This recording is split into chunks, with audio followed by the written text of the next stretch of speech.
Pada hari ini kita akan melanjutkan sesi eh, ke teknis pelaksanaan PPG guru tertentu periode ketiga di Universitas Pendidikan Ganesha.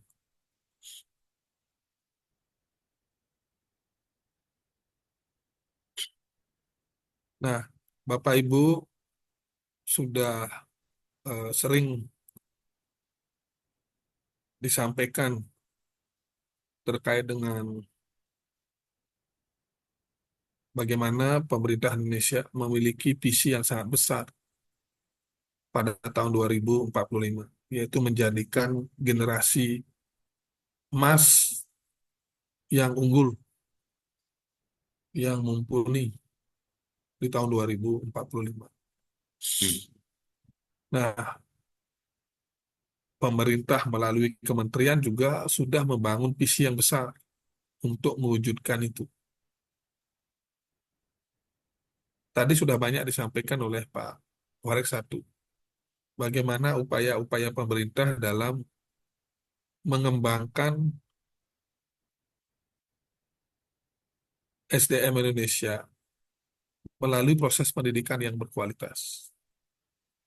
Salah satu mewujudkan pendidikan yang berkualitas ya sudah barang tentu menghasilkan guru-guru yang berkualitas, guru-guru yang profesional, dan guru-guru yang sejahtera. Visi dan program utama tentang keguruan di Indonesia saat ini adalah mewujudkan guru yang profesional dan guru yang sejahtera. Karena itu menjadi kunci untuk mewujudkan pendidikan yang berkualitas, yang akan melahirkan manusia Indonesia yang unggul. Guru profesional itu seyogianya dilakukan melalui proses pendidikan keprofesian. Kalau guru melalui pendidikan profesi guru atau PPG, pendidikannya dilakukan selama 1 tahun. Setelah guru itu dinyatakan profesional, maka diberikan hak untuk mendapatkan kesejahteraan yang lebih. Di Indonesia ada 2 tipe pendidikan keprofesian. Seperti yang disampaikan oleh Pak Ores Satu tadi, ada guru yang prajabatan, yang dipersiapkan memang untuk menjadi tenaga guru profesional di awal, dan guru PPG dalam jabatan, atau sekarang istilahnya guru tertentu, yang mana mereka sudah punya pengabdian, yang mana mereka sudah mengabdi saat ini, mendedikasikan dirinya untuk menjadi guru di Indonesia. Mudah-mudahan Bapak Ibu yang hadir, yang sudah melaporkan dirinya saat ini di Undiksa, mampu mewujudkan visi guru Indonesia ini, mampu mewujudkan impian pemerintah Indonesia untuk melahirkan generasi emas tahun 2045. Tanggung jawab ini tidak bisa hanya semata-mata kita berikan kepada pemerintah, tapi juga kita sebagai bagian dari abdi negara harus berjuang untuk mewujudkan kehidupan kita di tanah kelahiran kita menjadi lebih layak berikutnya.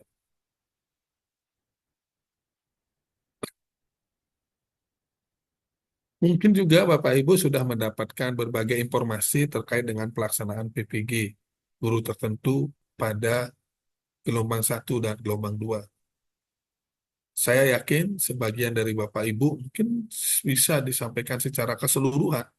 Bapak Ibu sudah bertanya-tanya gimana PPG guru tertentu pada tahap 1 dan pada tahap kedua, atau gelombang 1 dan gelombang kedua. Dan untuk gelombang ketiga ini, tahapan atau prosesnya tidak jauh berbeda.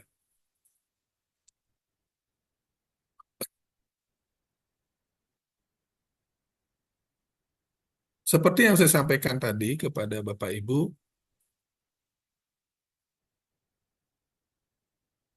dalam Undang-Undang Nomor 14 Tahun 2025 tentang guru dan dosen, di sana secara eksplisit sudah dijelaskan bahwa guru harus memiliki kompetensi,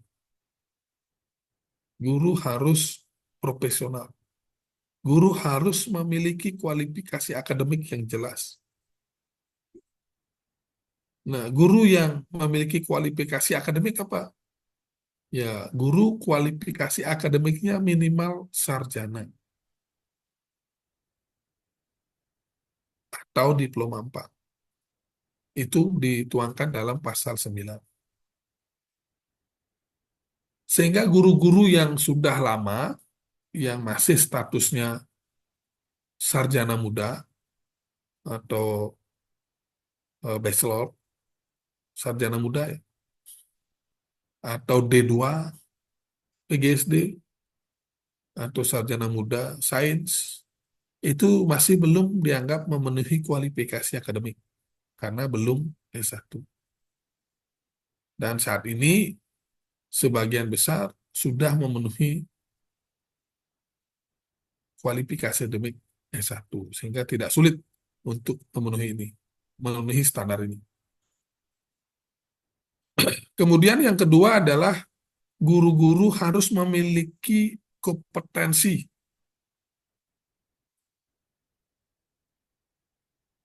Ada 4 kompetensi yang harus dipenuhi. Kompetensi pedagogi, kompetensi kepribadian, kompetensi sosial, dan kompetensi profesional. Nah, kompetensi ini mungkin secara de facto Bapak Ibu sudah lakukan di sekolah. Bapak Ibu mendidik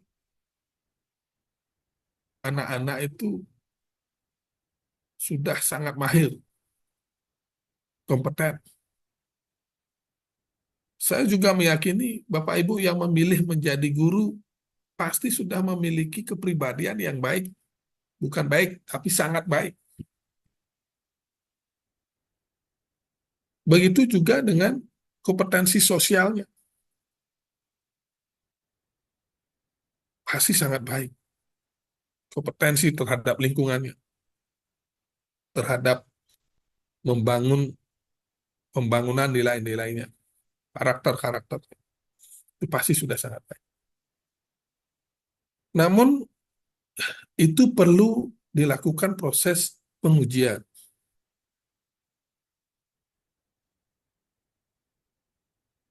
melalui ujian sertifikasi.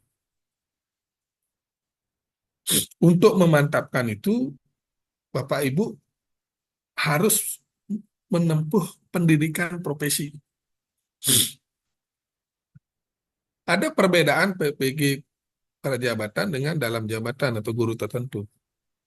Pak Orang satu sudah menjelaskan guru tertentu sudah memiliki pengalaman, sehingga perlakuannya diberikan secara khusus seperti saat ini, yaitu cukup dengan mengikuti proses pembelajaran secara mandiri. Apalagi Bapak Ibu harus mengisi kelas di sekolahnya. Kalau harus datang ke Undiksa, nanti siapa yang mengajar murid-muridnya di sekolah? Kita berharapkan walaupun Bapak Ibu belajar secara mandiri, namun kita berharap tidak mengurangi makna, mengurangi kualitas untuk mewujudkan guru yang profesional.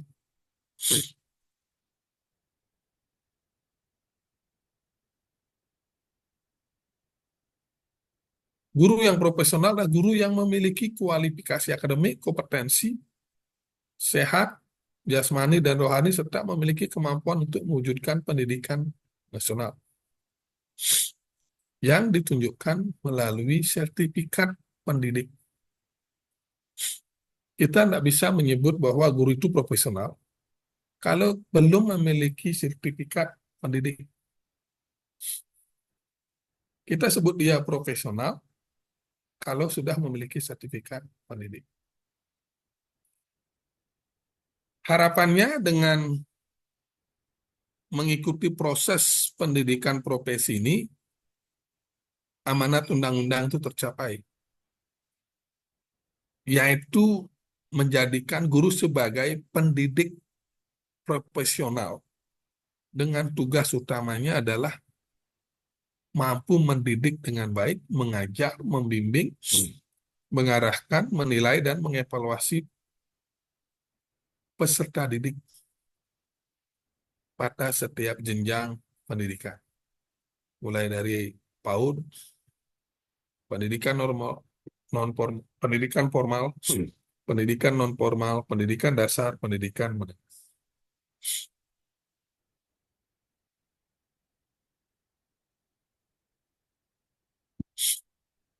Pada tahun 2024,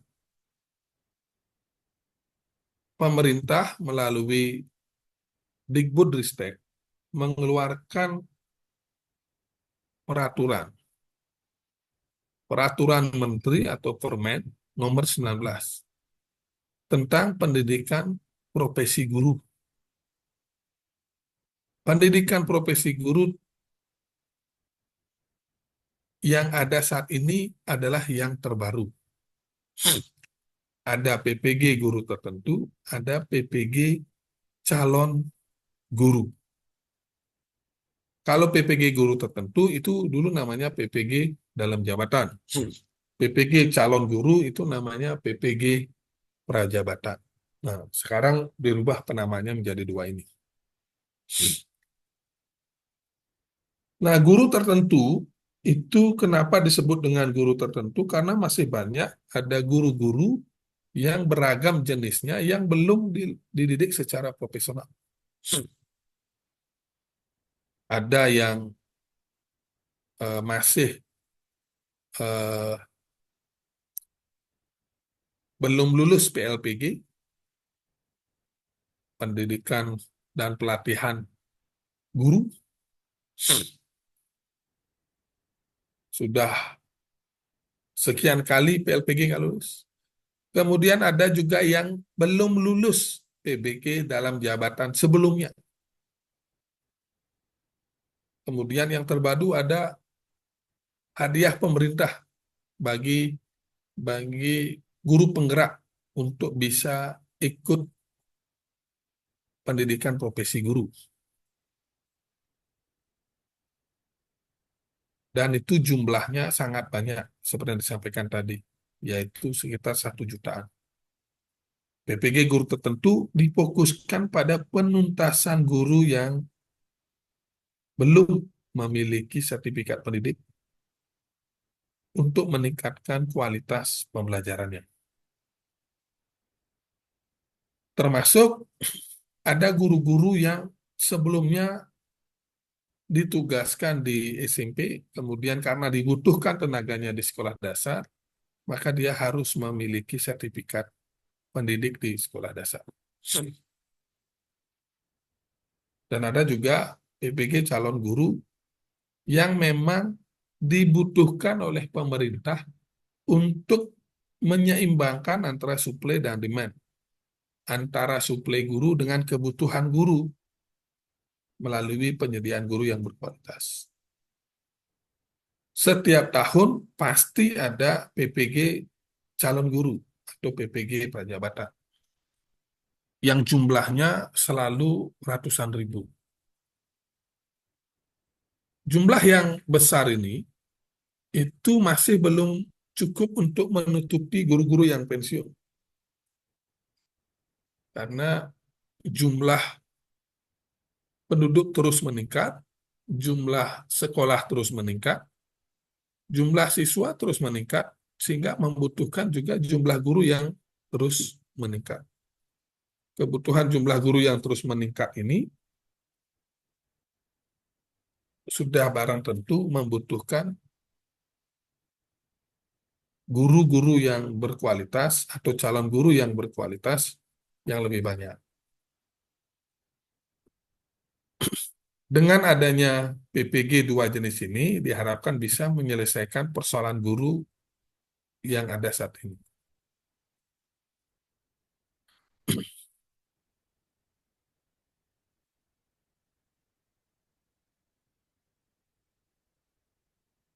Nah, untuk guru yang tertentu, Pada saat ini ada 5 jenis guru yang ikut dalam periode ketiga ini. Ada guru penggerak yang belum lulus sertifikat kemarin, ada guru yang telah menyelesaikan pendidikan dan pelatihan profesi guru, namun tidak lulus juga. Ada guru yang sudah terdaftar di Dapode dengan status aktif mengajar sejak tahun 2003-2004, namun belum memiliki sertifikat pendidik, dan tidak termasuk di dalamnya adalah huruf A. Kemudian ada guru juga yang jadi profesi lainnya seperti yang saya ceritakan tadi. Nah, itu ada beberapa jenis. Mudah-mudahan semua guru pada periode ketiga ini yang ikut di Indonesia bisa lulus. Nah, jika melihat tahapan ini, Bapak Ibu sudah berada pada tahapan lapor diri di LPTK.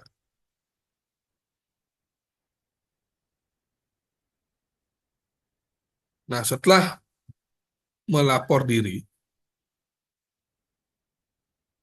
nanti Bapak Ibu melakukan proses pembelajaran secara mandiri.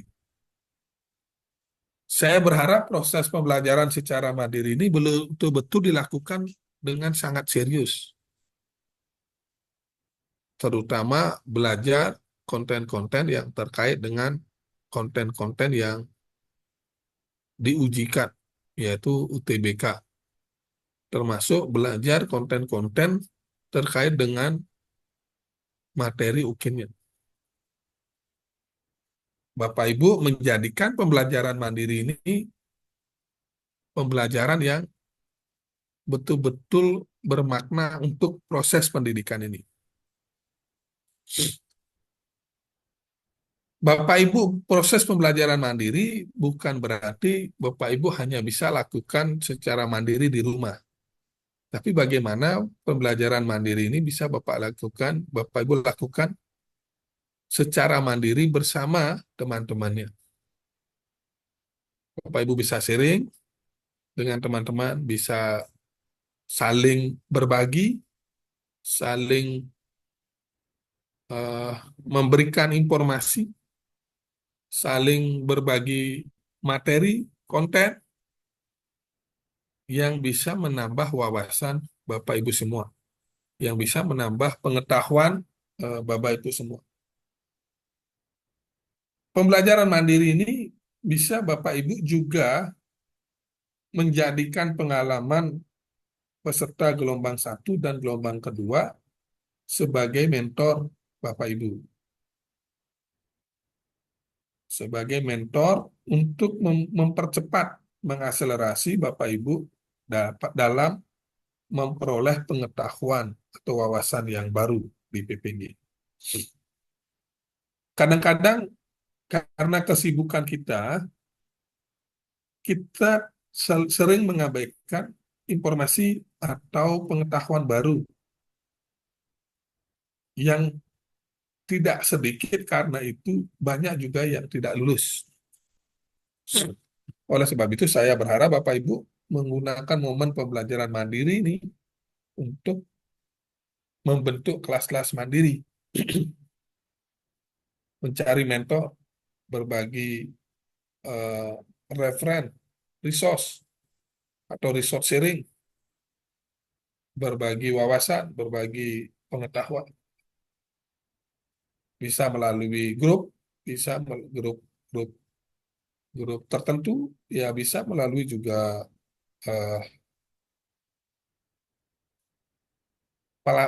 fasilitas yang disediakan di online atau e-learning ya. Berdasarkan pengalaman sebelumnya, tidak sedikit yang akhirnya membuat grup WA sendiri secara mandiri untuk berbagi terkait informasi dalam pembelajaran mandiri. Nah, pengalaman saat ini dengan pola itu, semua terberdayakan. Pembelajaran mandiri itu benar-benar terjadi. Tidak hanya Mahasiswa itu tahu sendiri, kemudian upload benar sendiri. Tapi peserta itu betul-betul mendapatkan informasi yang equal atau sama, mendapatkan wawasan yang sama. Karena penyebaran informasi yang dilakukan antar teman, antar peserta. Yang kedua, dalam pembelajaran mandiri ini harus ada tutor sebaya. Karena kita melihat bahwa ternyata masih banyak juga teman-teman yang masih belum terliterasi secara teknologi. Literasi teknologinya masih rendah, sehingga memerlukan penjelasan bantuan teman. Walaupun sudah ada banyak panduan secara tertulis, panduan panduan panduan eh, dari YouTube. Namun karena literasi teknologinya kurang menyebabkan eh, tidak banyak informasi dan pengetahuan yang didapatkan. Penting juga dalam proses ini ada tutor sebaya. Bapak Ibu jangan merasa terbebani dalam proses pembelajaran mandiri ini, tapi merubah mindset bahwa dalam pembelajaran mandiri ini kita mendapatkan wawasan dan pengetahuan baru. Harus mindsetnya begitu. Kalau mindsetnya dalam pembelajaran mandiri ini terbebani, maka saya meyakini Bapak Ibu tidak akan punya wawasan dan pengetahuan baru. Karena minimnya wawasan dan pengetahuan baru, nanti kita kesulitan untuk menjawab tes-tes UKPPG, baik UTBK maupun UKIN. Bapak Ibu, pembelajaran mandiri ini memang ada penugasan di sana. Dan Bapak Ibu memang harus melengkapi penugasan di sana. Penugasan-penugasan itu sebagai evaluasi Bapak Ibu terkait dengan belajar secara mandiri itu. Mudah-mudahan Bapak Ibu bisa menambah benefit wawasan terkait dengan itu. Setelah itu baru dilanjutkan dengan UKPPG dan saya berharap setelah itu semuanya lulus. Kemudian saya lanjutkan,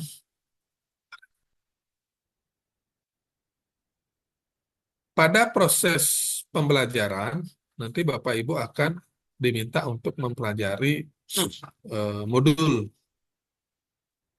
Ada modul yang isinya beberapa topik,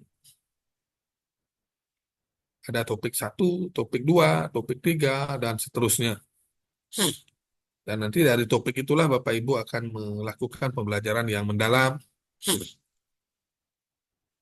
kemudian melakukan pelatihan-pelatihan, kerjakan tugas, dan akhirnya Bapak Ibu mengikuti post-test, mengisi jurnal pembelajaran. Itulah yang harus Bapak Ibu lewati dalam proses pembelajaran pada e-learning. Setelah selesai itu nanti Bapak Ibu akan ikut UKPPG. UKPPG ini boleh diikuti tidak hanya oleh Bapak Ibu yang terdaftar lapor diri 1.825 orang ini, tapi juga diikuti oleh PPG Retaker. PPG Retaker itu adalah PPG yang gelombang 1, gelombang 2 yang tidak lulus. Nah, ini informasi yang penting yang ingin saya sampaikan. Dalam UKPPG itu, Bapak Ibu harus mendaftar.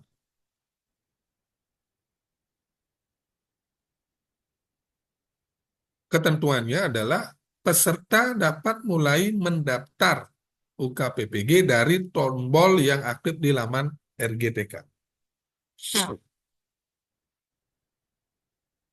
Kalau tidak mendaftar, nanti Bapak Ibu tidak bisa jadi peserta.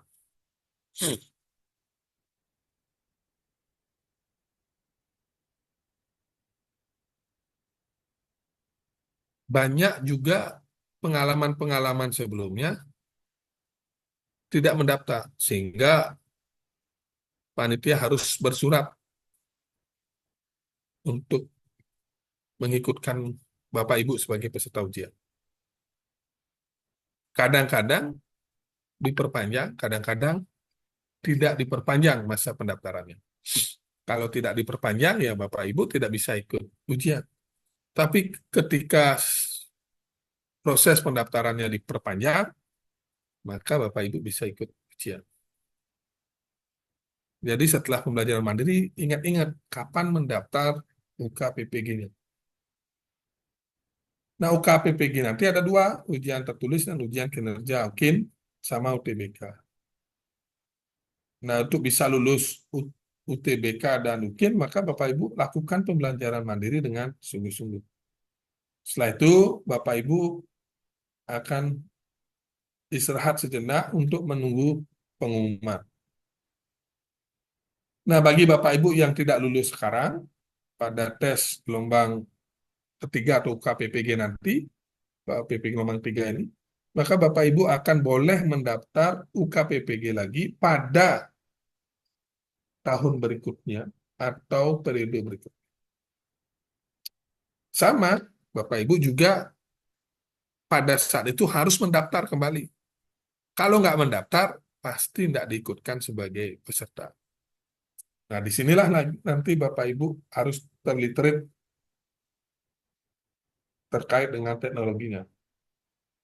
Kalau literasi teknologinya rendah, wawasan kurang, pengetahuan tidak lengkap, kemudian informasi yang didapatkan juga tidak lengkap, maka bisa Bapak Ibu tertinggal kembali. Nah, harapan kami Bapak Ibu aktif mencari informasi-informasi, aktif bertanya, aktif berdiskusi antar teman, kemudian Bapak Ibu juga aktif berdiskusi dengan senior atau yang sudah ikut di gelombang 1 dengan gelombang 2, sehingga Bapak Ibu bisa terekam dalam pikirannya tahapan-tahapan PPG secara komprehensif. Nah, Bapak Ibu dalam pembelajaran mandiri itu, nanti Bapak Ibu sebenarnya dibebani 36 SKS setara dengan 1 tahun.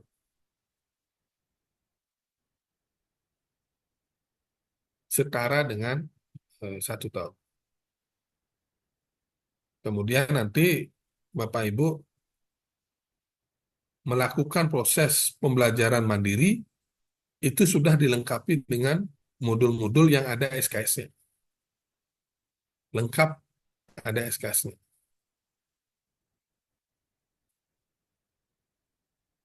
SKS yang ada dalam modul itu tidak sebanyak 36 SKS. Karena ada materi atau pembelajaran yang sudah direkognisi dalam PPG guru tertentu ini.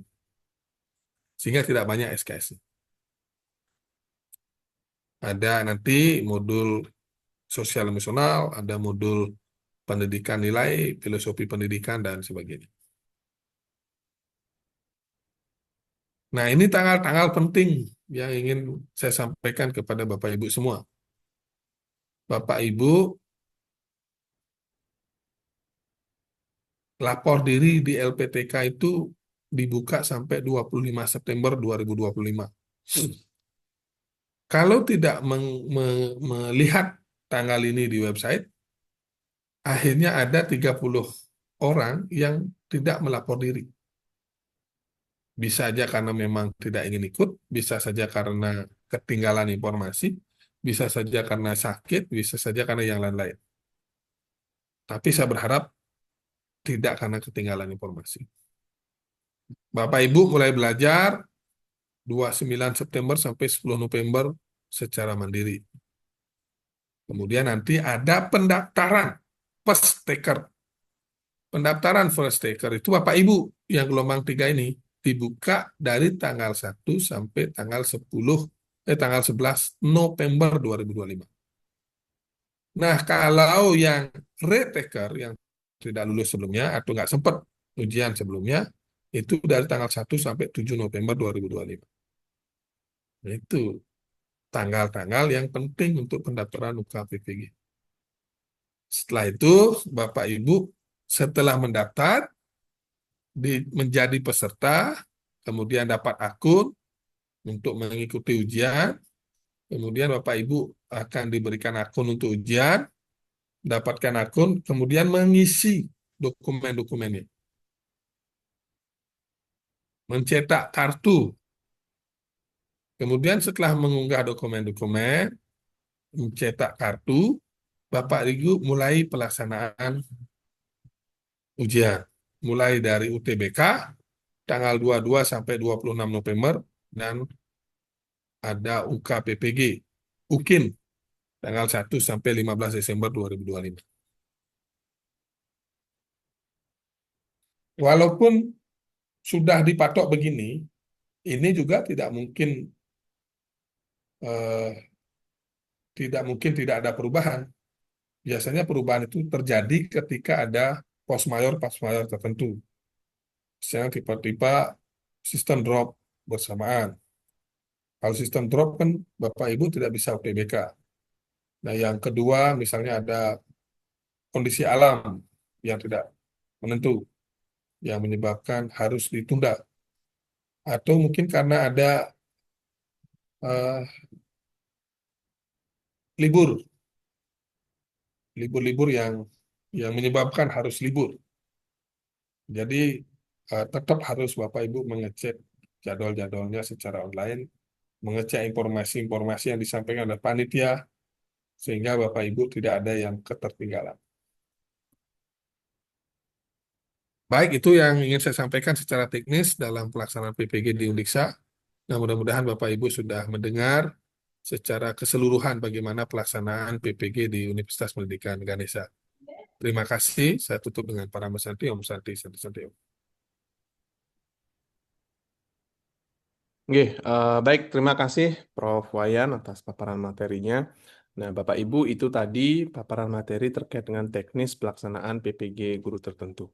Mohon maaf Bapak Ibu, untuk sesi ini kami tidak buka diskusi.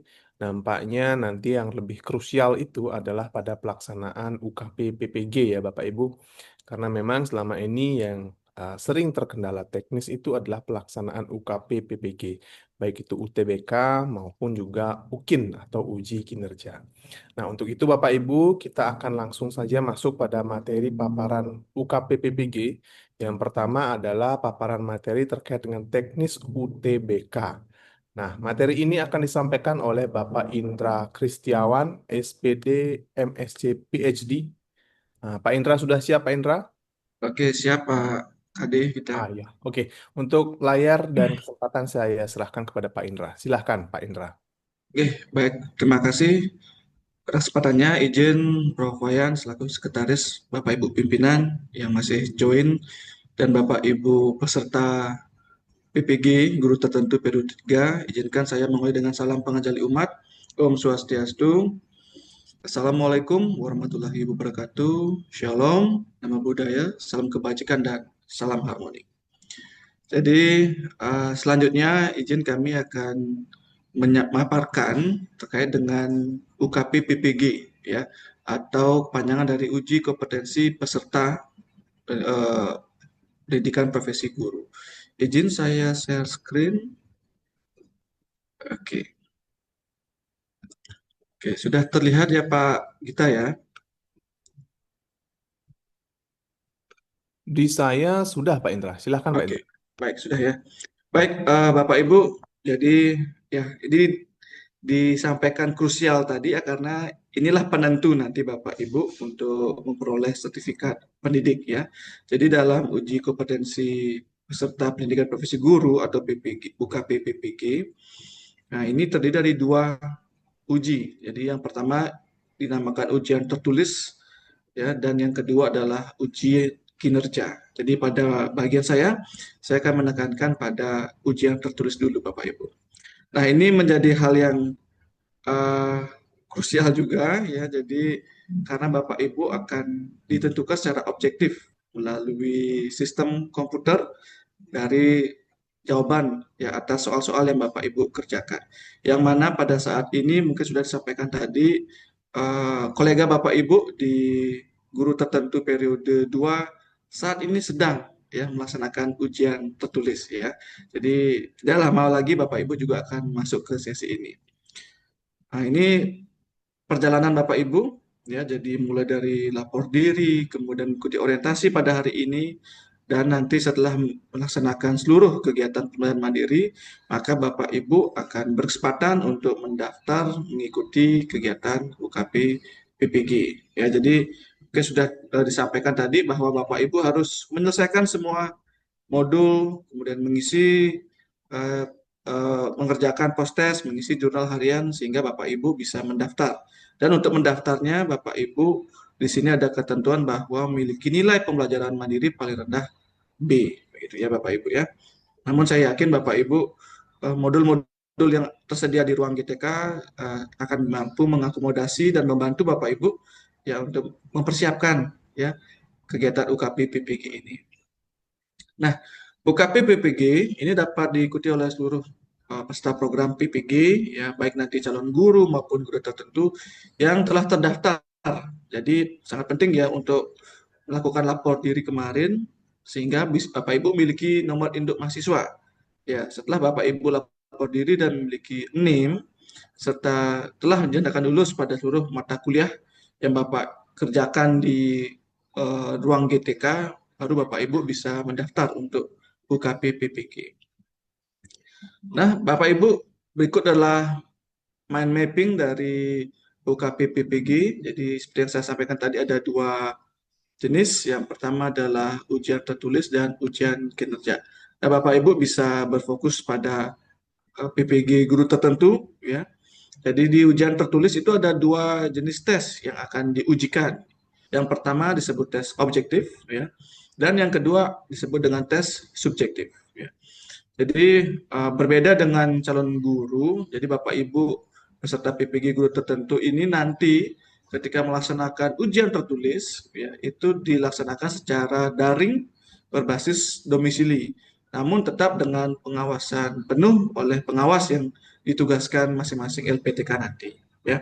Nah, jadi untuk hal ini ya Bapak Ibu perlu mempersiapkan perangkat, perlu mempersiapkan koneksi internet, termasuk stabilan aliran listrik begitu ya, untuk mendukung kegiatan UT dalam UKP PPG ya.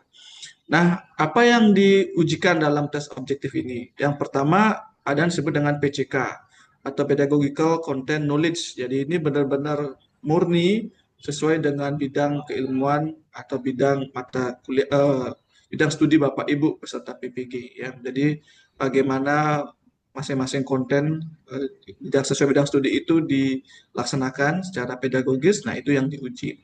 Kemudian selain PCK, ada juga tes SJT, ya Situational Judgment Test. Jadi nanti dalam tes ini Bapak Ibu akan disuguhkan suatu kasus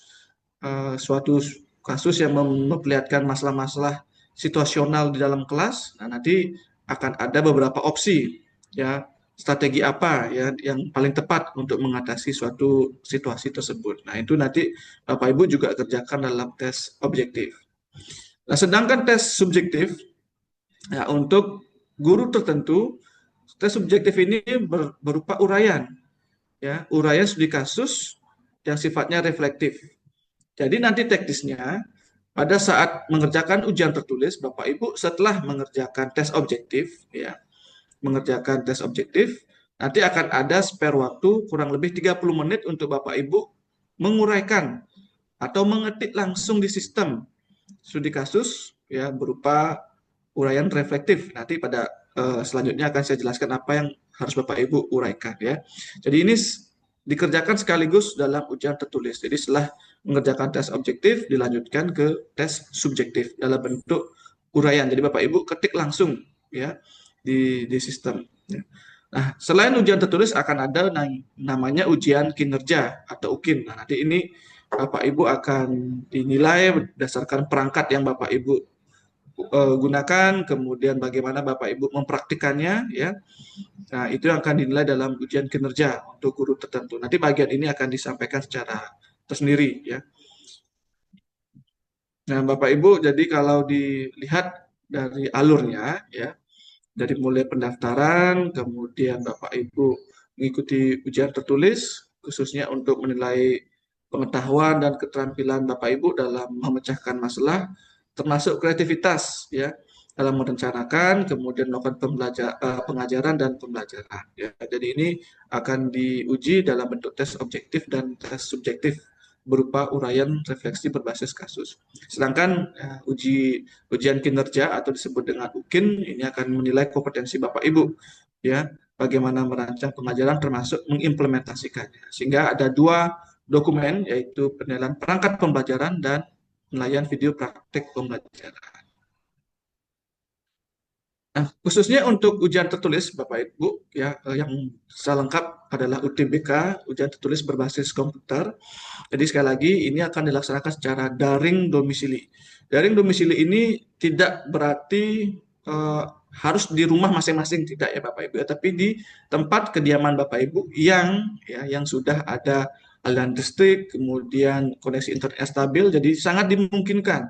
Ya beberapa kasus para peserta dari pedalaman itu pada saat ujian tertulis ini ya bahkan H-1 ya pada simulasi mereka mengerjakannya dari tempat-tempat yang mudah aksesnya. Jadi yang dari pedalaman atau desa kemudian pindah ke kota. Jadi ini sangat dimungkinkan Bapak Ibu selama di tempat Bapak Ibu nanti ujian itu akses internet dan listriknya aman. Ya, jadi ini jangan diterjemahkan harus di rumah masing-masing. Ya, jadi di kediaman Bapak Ibu yang memungkinkan Bapak Ibu mengerjakan UTBK ini.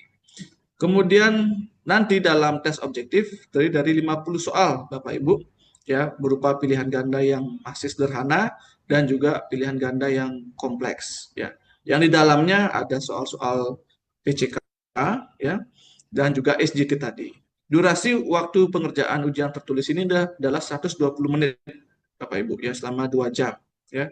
Nah, ini sangat penting disusun berdasarkan model kompetensi lulusan PPG. Jadi ini akan mengukur secara objektif ya pengetahuan dan kompetensi Bapak Ibu dalam merencanakan sampai menilai dan melaksanakan pembelajaran. Kemudian tes yang kedua yang dilaksanakan bersamaan juga pada saat ujian tertulis adalah tes subjektif. Ya, jadi Bapak Ibu setelah selesai melaksanakan tes objektif, ya Bapak Ibu akan lanjut mengerjakan tes subjektif ini.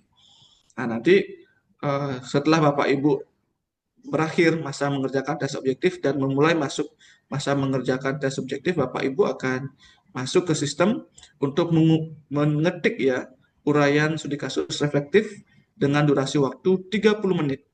Jadi tidak banyak waktu Bapak Ibu ya, jadi Bapak Ibu harus segera ya untuk mengerjakannya.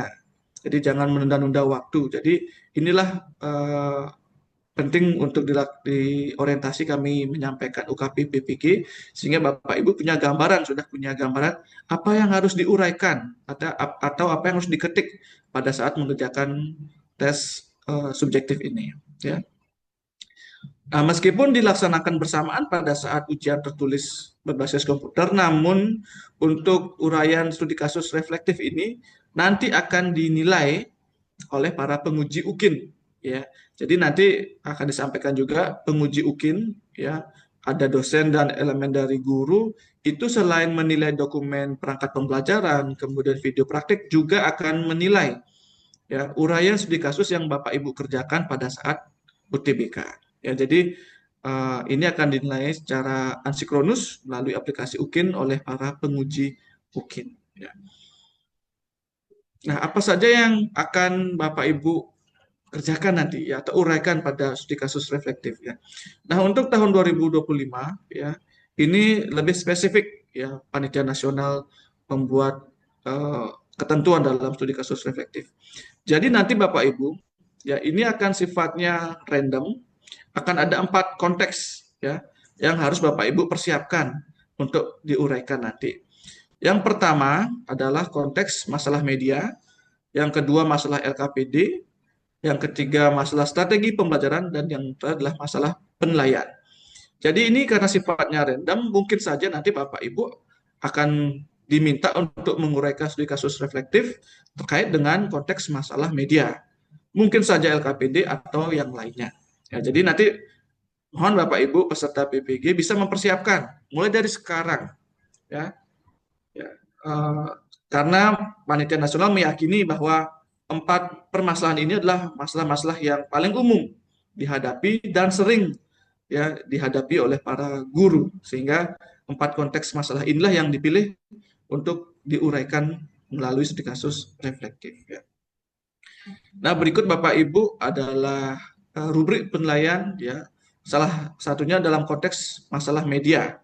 Ya, jadi Bapak Ibu sebelum mengerjakan atau mengetik uraian studi kasus, mohon diperhatikan dulu konteksnya yang mana, ya. Apakah media, LKPD, strategi pengujian atau penilaian. Jadi pastikan dulu masalahnya apa. Jadi jangan sampai yang diminta nanti di sistem adalah masalah media, Bapak Ibu menguraikan masalah yang lain misalnya. Jadi pastikan dulu dicek kembali masalah yang muncul di sistem untuk dikerjakan atau diuraikan masalah apa. Nah, ini contoh rubrik dalam masalah media, ya. Yang pertama, ya, Bapak Ibu akan menguraikan, jadi ada 4 komponen nanti yang Bapak Ibu uraikan. Yang pertama, mendeskripsikan masalah atau kasus nyata. Nah, karena kaitannya dengan konteksnya adalah masalah media, maka tentu saja ini adalah berkaitan dengan media. Jadi, apa masalahnya sehingga menjadi pertimbangan untuk mengembangkan media pembelajaran tertentu nantinya. Ya, jadi Bapak Ibu bisa menguraikan masalahnya terlebih dahulu terkait dengan media. Kemudian Bapak Ibu melanjutkan uraian dengan upaya ya pengembangan atau penggunaan media sebagai strategi mengatasi permasalahan yang muncul di awal. Ya. Jadi Bapak Ibu bisa menguraikan media apa yang akhirnya Bapak Ibu kembangkan untuk mengatasi permasalahan yang dihadapi. Setelah Bapak Ibu menguraikan pilihan media yang dikembangkan atau digunakan, selanjutnya Bapak Ibu menguraikan ya atau mendeskripsikan bagaimana hasilnya. Apakah media yang Bapak Ibu kembangkan dan gunakan itu mampu mengatasi masalah atau ada perubahan ya bisa peningkatan perilaku, aktivitas maupun nilai setelah menggunakan media yang Bapak Ibu kembangkan. Dan setelah menguraikan hasilnya, Bapak Ibu kemudian menguraikan atau mendeskripsikan best practice ya dari media yang Bapak Ibu kembangkan, sehingga ini menjadi pengalaman yang berharga sekaligus dapat juga digunakan sebagai referensi nantinya untuk peserta yang lain misalnya. Jadi silakan Bapak Ibu deskripsikan pengalaman berharga yang dipetik berkaitan dengan media yang Bapak Ibu kembangkan untuk mengatasi permasalahan. Nah, ini contoh rubrik jika Bapak Ibu diminta untuk memaparkan atau menguraikan kasus-kasus pada konteks masalah media.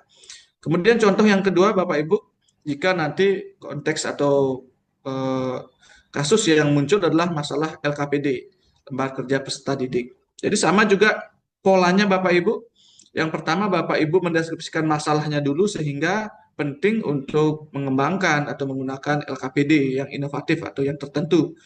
Kemudian setelah uraian tersebut Bapak Ibu bisa menguraikan apa ya atau seperti apa upaya pengembangan dan penggunaan LKPD ya yang Bapak Ibu kembangkan dan dilanjutkan bagaimana hasilnya ya.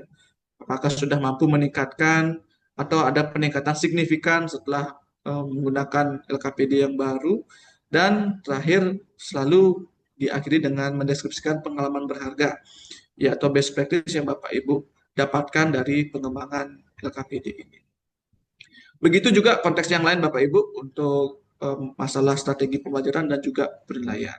Jadi kalau direkap ada 4 yang perlu Bapak uraikan setiap Bapak Ibu uraikan dalam konteks yang dipilihkan nanti. Ya, jadi apapun konteksnya, baik itu masalah media, masalah LKPD, masalah strategi pembelajaran dan juga masalah penilaian, selalu 4 komponen ini yang harus Bapak Ibu uraikan. Dan pastikan 4 komponen ini ada. Ya, jadi yang pertama selalu Bapak Ibu awali dengan masalah yang pernah dihadapi. Semakin detail Bapak Ibu menjelaskan masalah, maka semakin baik. Dengan kata lain semakin tinggi nilainya.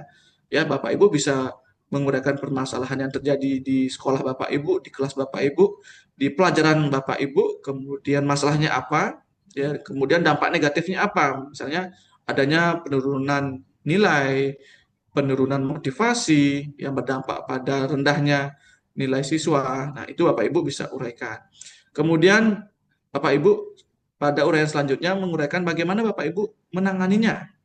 Ya, kalau tadi misalnya konteksnya adalah media, tentu saja Bapak Ibu menuliskan media apa yang Bapak Ibu kembangkan atau gunakan untuk mengatasi masalah tersebut. Setelah menggunakannya, mengimplementasikannya, uraian selanjutnya adalah bagaimana keberhasilannya. Apakah berhasil atau tidak, nah, gitu ya. Kalau tidak ya kenapa tidak berhasil, tapi kalau berhasil bagaimana itu bisa berhasil. Ya seberapa besar keberhasilannya. Nah, itu Bapak Ibu bisa uraikan. Dan uraian terakhir adalah best practice-nya. Jadi pengalaman apa yang Bapak Ibu petik ya melalui kasus tersebut. Jadi selalu seperti ini polanya Bapak Ibu mohon diingat dan diingat juga waktunya adalah 30 menit. Bapak Ibu tidak dibatasi jumlah kata saya rasa, namun waktu yang membatasi. Sehingga Bapak Ibu ya kalau cara kesan kami yang setiap komponen ada 2 kalimat ya, 2 sampai 3 kalimat untuk mendeskripsikannya. Sehingga nanti para penilai, penguji UKIN itu bisa menilainya, oh ini masuk masalah yang dihadapi, kemudian oh ini strateginya, ini tingkat keberhasilannya, dan ini pengalamannya. Jadi itu harus lengkap Bapak Ibu. Kurang Bapak Ibu menuliskan salah satu komponen ini, maka akan rendah ya, berdampak pada rendahnya nilai studi kasus Bapak Ibu ya.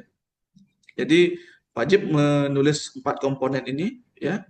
Kemudian yang menjadi ditulis secara lengkap begitu ya. Dan nanti serahkan pada penguji Bapak Ibu karena penguji akan memilihnya sendiri. Jadi tidak wajib Bapak Ibu mengetik pertanyaannya lagi begitu ya. Masalah yang pernah dihadapi tanda tanya, Bapak Ibu jelaskan tidak. Jadi langsung saja Bapak Ibu. Bapak Ibu tugas di mana, masalah yang dihadapi apa. Nah, itu yang langsung nanti para penguji mereka sudah mendapatkan pemahaman dan bisa memilih sendiri. Ini komponen yang mana, ya. Karena penguji akan menilai berdasarkan rubrik yang diberikan, ya. Jadi silakan Bapak Ibu berfokus pada mulai dari sekarang bisa memikirkan ya 4 konteks tadi. Karena itu sifatnya random diacak begitu Bapak Ibu ya. Jadi Bapak Ibu harus siap yang menguraikan studi kasus dalam konteks apapun. Nah, ini jadwalnya Bapak Ibu untuk UKP PPG, khususnya UTBK itu dalam rencana jadwal itu dilaksanakan 22 sampai 26 November. Jadi masih banyak waktu Bapak Ibu untuk memikirkan, kemudian ya membuat peta konsep untuk masing-masing konteks tadi, sehingga nanti pada saat ujian Bapak Ibu bisa menguraikannya dengan baik ya. Karena Bapak Ibu sudah menjadi guru ya, itu diyakini Bapak Ibu sudah memiliki banyak pengalaman yang bisa direfleksikan. Maksud dalam refleksi ini agar Bapak Ibu bisa mengambil hikmah dari masalah yang pernah dihadapi dan melihat bagaimana keberhasilan dari strategi-strategi yang sudah dilakukan. Ya. Nah, saya rasa demikian untuk bagian UTBK, ujian tertulis ya, untuk UKP PPG. Silakan nanti bisa dilanjutkan di UKIN dan diakhiri bisa dengan diskusi. Terima kasih, waktu saya kembalikan ke moderator. Oke, terima kasih Pak Indra. Nah, Bapak Ibu, kita akan laksanakan 2 materi ini secara paralel nih Bapak Ibu. Jadi apa yang disampaikan oleh Pak Indra tadi, jika dari Bapak Ibu ada yang ingin ditanyakan, ditangguhkan dulu gitu. Nah, selanjutnya kita akan buka sesi untuk pemaparan materi terkait dengan teknis UKIN. Setelah itu barulah kita akan laksanakan diskusi. Oke. Nah, baik Bapak Ibu, selanjutnya adalah paparan materi teknis UKIN yang akan disampaikan oleh Bapak Imade Sarmite, SPD MSc. Kepada Pak Made, sudah siap ya Pak Made? Oke, untuk layar dan waktu saya serahkan kepada Pak Made. Silahkan Pak Made.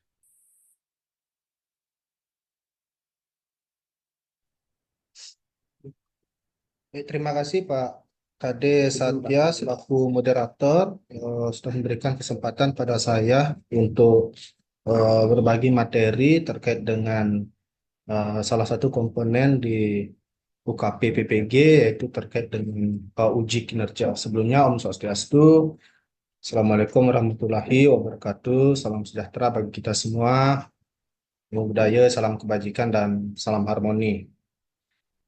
Semoga kita semua yang mengikuti kegiatan ini dalam keadaan yang sehat dan berbahagia.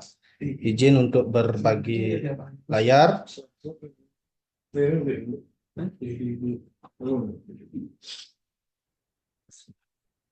Oke, sudah terlihat ya Pak Kade.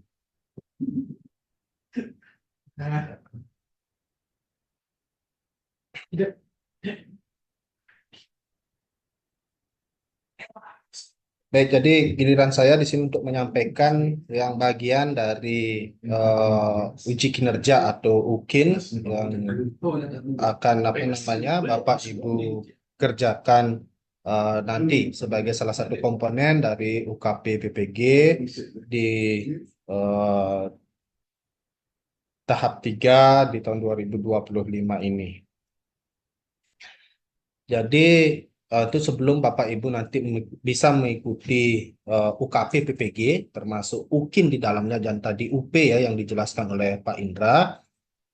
Bapak Ibu harus sudah selesai ya semuanya mulai dari lapor diri, sekarang mengikuti orientasi akademik, kemudian juga mengikuti pembelajaran yang tadi sudah disampaikan oleh Pak Prof. Wayan Widiana ya dan Bapak Ibu nanti dinyatakan itu sudah lulus dalam seluruh mata kuliah. Dalam artian di sini Bapak Ibu sudah selesai ya dalam pembelajaran mandiri yang dilakukan di ruang GTK ya dengan pembelajaran apa namanya mandiri untuk beberapa modul yang tersedia di sana. Nah, ketika ini sudah terselesaikan, baru Bapak Ibu bisa diberikan untuk apa namanya mengikuti UKP PPG itu. Nah, seperti yang tadi juga sudah dibagikan ya oleh Pak Indra, jadi UKP PPG itu secara garis besarnya terdiri dari dua komponen ya, ada ujian tertulis dan ujian kinerja. Ujian tertulisnya tadi sudah disampaikan. Nah, kemudian yang di ujian kinerja ini eh, fokus yang di bawah ya bagi Bapak Ibu dari unsur guru tertentu. Jadi uji kinerja yang nanti akan dinilai itu adalah perangkat pembelajaran dan juga video praktik pembelajaran. Jadi dua komponen itulah yang nanti akan dinilai. Sebenarnya termasuk juga studi kasus nanti akan dinilai bersamaan dengan perangkat dan video ini, tetapi studi kasus itu adalah bagian dari apa namanya UP tadi yang dijelaskan oleh Pak Indra. Nah, terkait dengan segala dokumen yang nanti akan dinilai yang Bapak Ibu buat itu dilakukan sesuai dengan bidang studi PPG yang Bapak Ibu sekarang terpanggil apa. Ya, jadi nanti Bapak Ibu ketika terpanggil di eh, bidang studi ekonomi misalnya seperti itu berarti perangkat dan juga video yang harus dibuat itu adalah terkait dengan ekonomi ya karena kita mengacunya pada penilaian itu mengacu pada kesesuaian bidang studi yang Bapak Ibu ambil ya.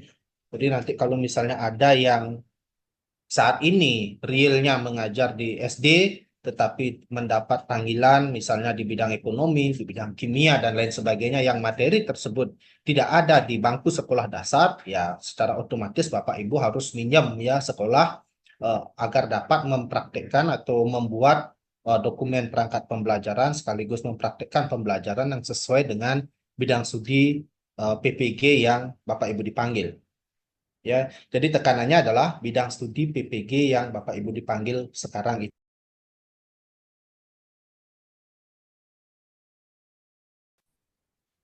Nah, terkait dengan dokumen penilaian uji kinerja, tadi sudah disampaikan ada dua, perangkat pembelajaran dan video praktik pembelajaran.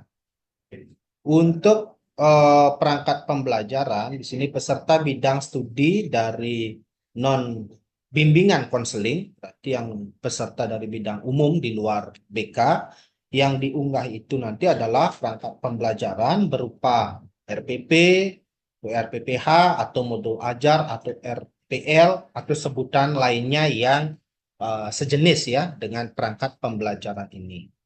Kemudian video praktik pembelajaran itu berupa video peserta saat melaksanakan pembelajaran yang sesungguhnya atau real teaching ya bersama peserta didik di ruang kelas dan atau di ruang pembelajaran lainnya. Itu untuk Bapak Ibu yang berasal dari bidang studi non-BK. Sementara dari Bapak Ibu yang berasal dari bidang studi BK yang harus dibuat nanti sebagai komponen penilaian UKIN itu untuk perangkat pembelajaran ada dua yang harus dibuat. Ada rencana pelaksanaan layanan konseling individual atau RPLKI dan ada rencana pelaksanaan layanan bimbingan klasikal atau RPL BKL. Videonya juga sama, video praktik pembelajaran atau layanan itu berupa video praktik layanan bimbingan klasikal dan video layanan konseling individual. Jadi lebih banyak yang harus dibuat oleh Bapak Ibu yang berasal dari bidang studi, bimbingan, dan konseling. Secara umum, ketentuan penulisan dokumen UKP PPG ini setidaknya ada 4. Yang pertama nyata. Jadi dokumen yang Bapak Ibu buat nanti ya ini adalah dokumen yang dipakai dalam tugas dan video diambil berdasarkan pengalaman mengajar sendiri. Jadi real Bapak Ibu sendiri yang melakukan ya, bukan orang yang lain. Kemudian orisinal, jadi hasil karya sendiri dan bukan merupakan produk plagiarisme. Jadi ini juga real Bapak Ibu yang memang mengerjakan, dan sekarang dengan canggihnya teknologi mungkin bisa ya meminta bantuan dengan AI seperti itu, tetapi mohon nanti dihumaniskan agar ini lebih terlihat bahwa ini memang produk buatan manusia, bukan robot yang bekerja. Karena nanti bisa jadi penguji, dalam hal ini dosen maupun guru pamong, yang detail yang mengecek dari dokumen dari Bapak Ibu bisa menggunakan aplikasi-aplikasi tertentu untuk mendeteksi apakah ini murni karya buatan manusia atau ini robot. Itu kan bisa dideteksi ya. Mohon berhati-hati di sini sehingga prinsip orisinal ini harus Bapak Ibu pegang. Kemudian lengkap. Jadi dokumen ini dibuat selengkap mungkin sesuai dengan ketentuan. Dalam hal ini misalnya di dalam perangkat pembelajaran, RPP atau modul ajar atau sebutan yang lainnya, nanti Bapak Ibu jangan hanya mencantumkan perencanaan pembelajarannya saja, tetapi juga di dalamnya itu menjadi satu kesatuan yang utuh, yang tidak terpisahkan, termasuk juga media pembelajaran, ya dilampirkan di dalamnya, kemudian bagaimana bahan ajar, ya bahan ajar yang digunakan, kemudian penilaian, ya penilaian itu juga dicantumkan di dalam perangkat pembelajaran tersebut, dan juga RPP, media, kemudian penilaian dan instrumen ya. Instrumen penilaian itu juga harus berada di dalam satu perangkat itu menjadi satu kesatuan yang utuh. Ya, karena nanti di dalam komponen penilaian semua unsur itu dinilai. Kalau Bapak Ibu hanya menyajikan perencanaan pembelajarannya saja dan tidak melampirkan media dan seterusnya itu, nanti kan penguji akan sulit untuk atau tidak bisa ya memberikan penilaian. Ya, saya secara pribadi tentu berharap agar hal tersebut bisa terhindarkan ya, agar ada dasar bagi penguji untuk memberikan penilaian sehingga Bapak Ibu wajib hukumnya untuk membuat dokumen perangkat itu selengkap-lengkapnya. Dan ketentuan terakhir yang perlu Bapak Ibu perhatikan di sini adalah yang paham ya. Jadi paham ini maksudnya adalah pahami kasus dengan baik dan kuasai relasinya dengan nilai-nilai filosofi pendidikan. Jadi semua perangkat dan termasuk video yang nanti Bapak Ibu buat itu memang harus benar-benar dipahami ya apa yang sudah dibuat. Maka dari itu kaitannya dengan apa yang saya sampaikan tadi ini harus sifatnya orisinal dan nyata memang Bapak Ibu yang melakukannya. Nah, selanjutnya terkait dengan ketentuan pembuatan perangkat pembelajaran. Jadi perangkat pembelajaran yang nanti dinilai ya dalam ujian kinerja ini adalah yang pertama perangkat mengajar sehari-hari atau yang disiapkan secara khusus untuk ujian. Jadi Bapak Ibu tentu juga sudah ya memiliki perangkat pembelajaran yang sudah Bapak Ibu gunakan ya di sekolah masing-masing. Itu bisa digunakan atau nanti itu bisa dipermak lagi atau membuat ulang lagi ya secara khusus untuk ujian ini dengan durasi pembelajaran 2 JP. Nah, JP-nya ini nanti tergantung karena berbeda-beda dari level dasar, menengah itu kan berbeda. Ada yang 1 JP-nya 35 menit, ada yang 45 menit, silahkan disesuaikan. Kemudian yang kedua hasil pengembangan sendiri ya seperti prinsip yang disampaikan tadi. Jadi ini bukan disalin dari milik orang lain. dibuat selengkap mungkin. Nah, tadi juga sudah disampaikan ya, cantumkan nanti di dalamnya itu berupa media, bahan ajar, lembar kerja LKPD-nya itu, dan juga instrumen penilaian atau instrumen evaluasi. Dan nanti perangkat pembelajaran atau layanan ini dibuat dan diketik dalam Microsoft Word ya, kemudian disimpan dalam bentuk PDF ya, nanti diunggah yang penamaannya seperti tertuliskan di dalam slide ini, dan terakhir diunggah ya ke dalam sistem yang disiapkan oleh panitia. Sementara untuk pembuatan perangkat pembelajaran atau layanan dari peserta BK, ya dari peserta BK, kalau yang tadi itu adalah peserta umum ya, yang di luar BK. Kalau yang ini adalah BK. Jadi perangkat layanan sehari-hari atau yang memang disiapkan secara khusus untuk ujian. Jadi sama seperti tadi. Kemudian hasil pengembangan sendiri, bukan disalin dari milik orang lain. Kemudian dokumen yang disusun adalah satu RPL konseling individual dan satu RPL bimbingan klasikal berdurasi masing-masing 1 JP ya. 1 JP di sini, tapi 2 buatnya ya dari Bapak Ibu dari BK. Kemudian RPL dilengkapi hasil asesmen dan pengumpulan data lainnya yang diperlukan serta media. Dan juga sama perangkat pembelajaran ini nanti Bapak Ibu buat dulu dalam bentuk Microsoft Word, kemudian simpan dalam bentuk PDF dan diunggah ke dalam sistem yang ada. Selanjutnya terkait dengan video, ya terkait dengan video ini untuk peserta non BK. Jadi video yang dibuat ketentuannya adalah pertama diutamakan dibuat dengan kurikulum merdeka sesuai dengan fasenya, atau saat ini kalau sudah menggunakan kurikulum apa namanya deep learning seperti itu ya, atau mungkin masih menggunakan kurikulum yang lama, silahkan. Jadi ini tidak saklek ya Bapak Ibu, tetapi upayakan di dalam video ini dan termasuk di perangkatnya nanti ada mengandung unsur ya pendekatan pembelajaran yang mendalam seperti itu, karena penilaian juga ada mengarah ke sana. Kemudian video yang dibuat ini juga berdasarkan modul ajar atau RPP yang sudah disusun tadi. Jadi ada kesesuaian ya, nyambung antara perangkat pembelajaran tadi dengan video yang ditampilkan. Jangan sampai nanti ada ketidaksesuaian ya. Misalnya perangkatnya tentang materi A, tetapi di videonya itu materinya B yang ditampilkan. Nah, tentu ini akan bisa menggugurkan Bapak Ibu dalam ujian kinerja. Ya, jadi harus konsisten. Kalau di perangkatnya tadi A, maka video yang ditampilkan itu juga materi A. Kemudian direkam saat mengajar dengan durasi minimal 2 JP. Ya. Tadi kan di perangkatnya itu juga 2 JP yang diminta. Sementara untuk PAUD ini menyesuaikan.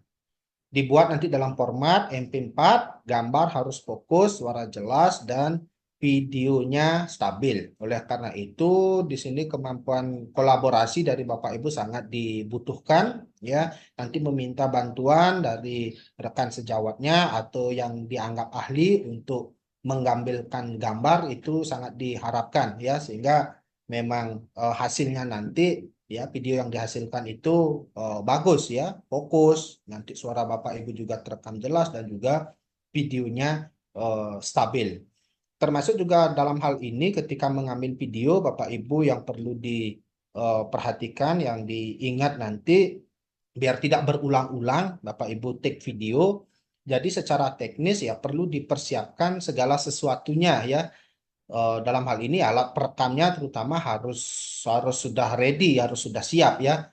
Dalam hal ini misalnya memorinya itu mohon diperhatikan karena selama 2 JP melakukan perekaman itu membutuhkan kapasitas memori yang besar ya. Jadi pastikan ini memori HP-nya ini mencukupi ya untuk dapat ya merekam video secara menyeluruh ya. Begitu juga baterai HP-nya gitu, nanti ya baterai HP-nya harus full dulu ketika mulai take video itu, jangan sampai nanti baterai HP-nya sudah sedikit itu digunakan, nanti di tengah jalan HP-nya mati sementara Bapak Ibu masih tetap mengajar gitu kan, nanti ulang lagi take video ya. Nanti ini mohon diperhatikan, termasuk juga penggunaan tripod ya, di mana nanti ini diletakkan, nanti itu silakan Bapak Ibu berkomunikasi dengan yang ahlinya di sana ya, rekan sejawatnya atau siapapun yang dimintakan bantuan ketika mengambil video ini. Dan video yang utuh itu juga harus menampilkan seluruh aktivitas pembelajaran atau layanan. Ada kegiatan pembukanya, ada kegiatan inti, dan juga ada kegiatan penutup. Harus terlihat di dalam pembelajaran itu. Ya, di Bapak Ibu kan cek dulu perangkatnya, pembukaan berapa menit, intinya berapa menit, penutupnya berapa menit. Ya, itu harus terlihat full nanti di dalam video. Dan tidak ada penambahan aksesoris ya, profil sekolah, profil mahasiswa atau latar belakang musik. Tetapi yang terakhir ini ada ya, nanti Bapak Ibu mungkin bisa maksimal 1 menit ya, maksimal 1 menit untuk video memperkenalkan diri ya, memperkenalkan diri dengan menunjukkan identitasnya atau nomor apa namanya, NIM-nya, dan kalau sudah bisa dicetak misalnya nomor ujiannya itu. Seandainya belum ya cukup KTP saja diperlihatkan di awal, kemudian perkenalkan identitas Bapak Ibu dengan menyebut nama di mana praktik ya secara singkat, dan setelah itu lanjut ke kegiatan pembelajaran. Nah, selanjutnya ketika itu sudah terpenuhi, Bapak Ibu nanti harus mengunggah di sistem ya. Jadi video yang diunggah itu nanti terdiri dari rekaman utuh yang 2 JP tadi dengan penamaan video utuh, nama Bapak Ibu dan juga NIM-nya. Dan juga rekaman video yang telah diedit. Ya, jadi ada 2 video bagi Bapak Ibu non BK ya yang akan diunggah nanti di sistem. Ada video utuh yang full 2 JP dan video yang diedit dengan durasi 20 sampai 30 menit ya. Video yang diedit ini adalah dengan memilih bagian-bagian penting ya di dalam pembelajaran. Bagian penting itu yang mana? Setidaknya kegiatan pembuka, inti, penutup itu juga harus terlihat di dalam video edit ini. Ya, nanti secara proporsional lah Bapak Ibu nanti membaginya di sana. Misalnya realnya kegiatan pembuka 15 menit di video utuh, nanti ketika diedit ya mungkin cukup jadikan 3 menit. Itu misalnya. Kemudian di kegiatan inti di video utuh itu misalnya selama berapa misalnya yang 40 menit gitu misalnya 40 menit, nanti dieditnya bisa digunakan dalam waktu misalnya 10 menit. Nah, seperti itu. Dan nanti di kegiatan penutup misalnya di video utuh itu selama 15 menit. Nah, di video editnya Bapak Ibu gunakan selama 5 menit. Nah, misalnya seperti itu. Silakan. Yang penting terlihat kegiatan pembuka, inti, dan penutup ya di dalam video editnya ini. Nah, itu untuk Bapak Ibu dari non-BK.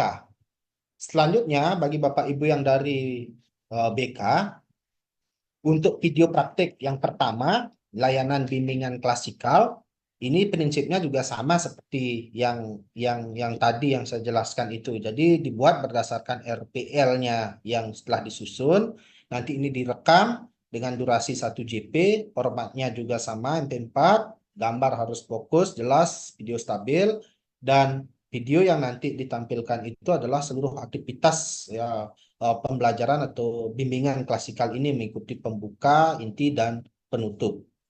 Dan nanti Bapak Ibu di sini juga mengunggah yang 1 JP ya, 1 JP dengan penamaan yang sama dengan tadi, dan termasuk juga video editnya yang durasinya sama 20 sampai 30 menit ya. Ini untuk layanan bimbingan klasikal. Sementara yang untuk layanan konseling individual, jadi Bapak Ibu guru BK, jadi ini nanti layanan konseling individual ini melakukan praktek layanan konseling individual dengan 1 orang peserta didik sebagai konselingnya. Ya, Bapak Ibu guru BK pasti sudah biasa ya melakukan ini. Nanti Bapak Ibu merekam sesuai dengan kode etik ya, identitas konseli ya, jadi peserta yang menjadi konseli ini juga harus disamarkan sehingga wajah konseli ini tidak boleh terlihat jelas, misal tampak dari samping. Makanya nanti perekamannya ketika melakukan layanan konseling individual ini kameranya jangan di belakang Bapak Ibu, tetapi berada di samping sehingga konselinya ini bisa disamarkan lah wajahnya. Namun wajah konselor harus terlihat jelas. Dalam hal ini Bapak Ibu selaku konselor ini harus terlihat jelas dan penuh. Perekaman harus mendapatkan izin dari konseli ya, dari peserta didiknya ini dan orang tua konseli yang dibuktikan dengan surat izin tertulis. Video wajib menampilkan aktivitas layanan secara lengkap ya, mengikuti kegiatan awal, inti, dan juga penutup ya. Peserta dapat menyertakan pengantar video berupa penjelasan profil peserta atau sekolah dalam video yang berdurasi maksimal 1 menit. Video praktek layanan konseling individual ini berdurasi 30 menit. Ya, hanya 30 menit yang konseling individual ini. Dan video praktek layanan ini tidak perlu menggunakan background atau musik pengiring. Nah, selanjutnya ketika ini sudah terpenuhi semua, tinggal Bapak Ibu upload di sistem dengan penamaan peserta, ya, name dan formatnya MP4. Nah, secara teknis sih seperti itu Bapak Ibu yang nanti perlu Bapak Ibu siapkan ya dalam penyusunan perangkat dan juga video yang harus dibuat. Nah, di sini masalah mahasiswa yang sering tidak lulus UKIN, ya, karena apa? Ada beberapa poin di sini. Yang pertama, RPP atau modul ajar yang dibuat dan diupload itu tidak lengkap. Seperti yang saya katakan tadi, hanya mengupload perencanaan pembelajarannya saja, tidak menyajikan medianya, tidak menyajikan LKPD-nya, tidak menyajikan instrumennya, dan seterusnya itu. Hanya perencanaannya saja diupload. Ini membuat atau memungkinkan sekali Bapak Ibu itu tidak lulus UKIN. Maka dari itu dibuat selengkap-lengkapnya, gabungkan menjadi satu file ya dan diupload. Kemudian video yang diupload tidak lengkap. Yang dimaksud tidak lengkap ini misalnya tidak ada bagian pembukanya, hanya kegiatan inti dan penutup saja, atau hanya kegiatan pembuka dan inti saja, tidak ada kegiatan penutup. Ya, jadi ini harus lengkap, ada kegiatan pembukanya, kegiatan inti dan juga kegiatan penutupnya. Kemudian video banyak disisipi lagu sehingga menutupi dari substansi pembelajaran yang Bapak Ibu lakukan karena terlalu banyaknya lagu ya di dalam video tadi. Maka dari itu disarankan terutama untuk yang video utuh ini memang murni ya real ya sesuai dengan kondisi yang ada. Nggak usah isi lagu-laguan di sana. Ya, kalau mungkin di video editingnya Bapak Ibu menginginkan atau menyisipi lagu di dalamnya dipersilahkan, tetapi dengan dengan jumlah yang minor ya, pada bagian-bagian tertentu saja diisikan lagu, tapi nanti bagian lain biarkan orisinil seperti itu. Dan yang paling sering terjadi itu karena video yang diupload tidak bisa dibuka. Ya, ini sering sekali setiap angkatan pasti ada saja yang masalah yang terakhir ini, video yang diupload tidak bisa dibuka. Nanti Bapak Ibu sebelum mengupload pastikan nanti ini kan diupload di link Google Drive atau kalau bisa ini di YouTube lah. Silakan Bapak Ibu nanti buat akun YouTube masing-masing karena di sana akan terlihat lebih bagus ya di YouTube dibandingkan dengan Google Drive ya. Nanti pastikan linknya ini, link Drive atau link YouTube sebelum diupload coba di-share dulu ke rekan sejawatnya atau ke teman-temannya. Minta mereka untuk membuka. Kalau misalnya sudah bisa memang dibuka, baru di-upload. Tapi seandainya masih bermasalah, itu mohon dicek dulu. Ya, ini mohon diperhatikan. Karena nanti penguji bisa jadi akan cukup ya jengkel ya. Karena ketika mau melakukan penilaian, ternyata videonya tidak bisa dibuka. Ini sering sekali ya. Dan setiap angkatan selalu saja pernah kejadian seperti ini. Ya. Nah, dan terakhir ini ya tadi jadwal ini sudah sampaikan oleh Prof. Widiano, Pak Indra juga sudah menyampaikan. Ini jadwal yang perlu Bapak Ibu perhatikan ya, terutama kaitannya dengan UKIN itu yang nomor 6 ya Bapak Ibu ya. Nanti mohon semoga tidak ada perubahan lagi ya terkait dengan jadwal ini. Nanti Bapak Ibu mengunggah perangkat pembelajaran termasuk videonya itu dimulai tanggal 13 sampai 18 November 2025 setelah selesai melaksanakan pembelajaran mandiri nanti di ruang GTK. Jadi 13 sampai 18 ini diingat berarti take videonya atau penyusunan perangkatnya dulu kemudian dilakukan dengan take video dilakukan ya sebelum tanggal 13 November. Oke. Nanti itu mohon di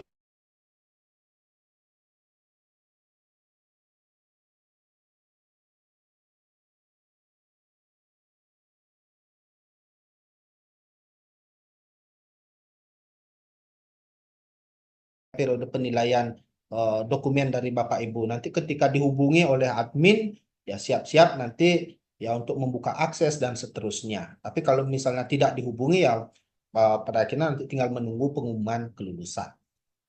Mungkin itu saja yang bisa saya sampaikan. Nanti jika ada